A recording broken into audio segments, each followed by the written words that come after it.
Hi, I'm Jacqui Davis. This is my SOIA testimony. I'm a licensed mental health professional in the state of Oregon, and I've had the benefit of knowing Matthew Johnson for 2 years.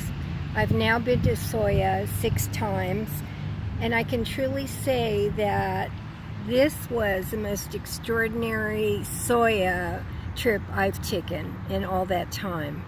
And it was extraordinary for the amount of activity and the immediate activity we experienced up there.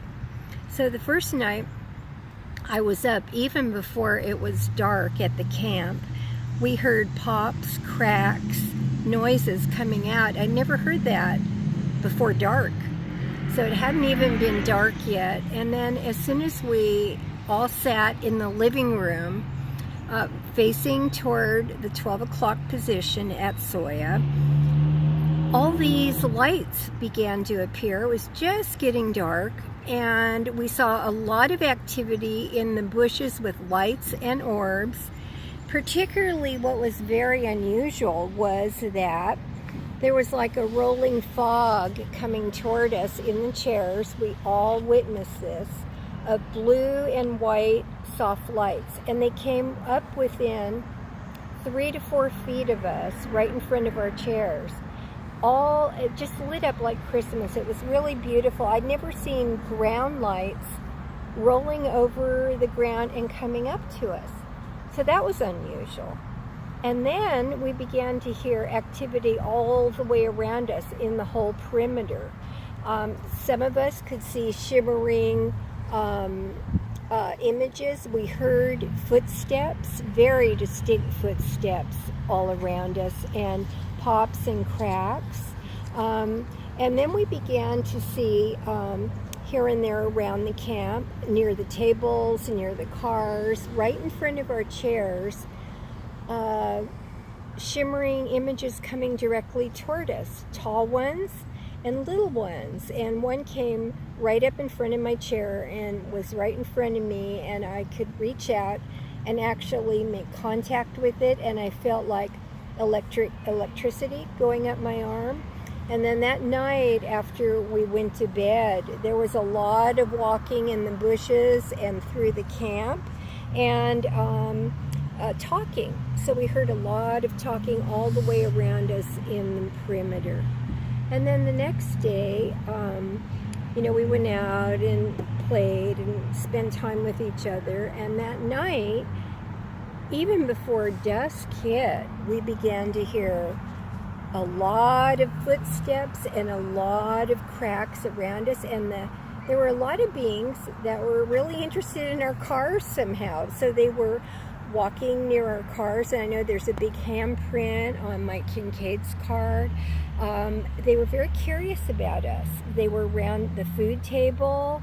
They began to, as we sat and opened, with our protocol, Matthew announced that Zorth was right over to the left of the 12 o'clock position, about the 11 o'clock position. And we could actually, I don't see as well as Matthew and some other people, but I could definitely see somewhat of facial structure, some hair, and the tallest forest person I'd ever seen in my entire life. Then Zorth came over and stood directly in front of Matthew and began talking to Matthew, and I saw Matthew go up and Zorth and Matthew embracing, and I could see what was like a very large arm around Matthew.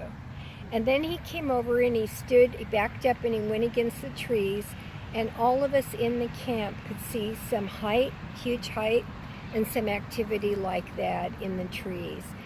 Then they began to come from all sides around us. So Matthew announced that the Council of 12 was indeed there. This was a very special occasion, and we felt so privileged to be in that location at that time to experience the Council of 12. So I thought they'd come and go. Well, they didn't.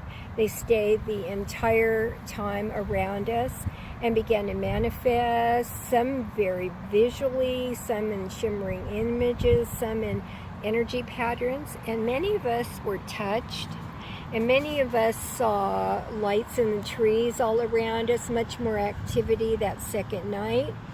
Matthew, on the first night, I forgot to mention this, went to bed early, was fatigued, and there were lights and orbs all around his cot while we stayed up.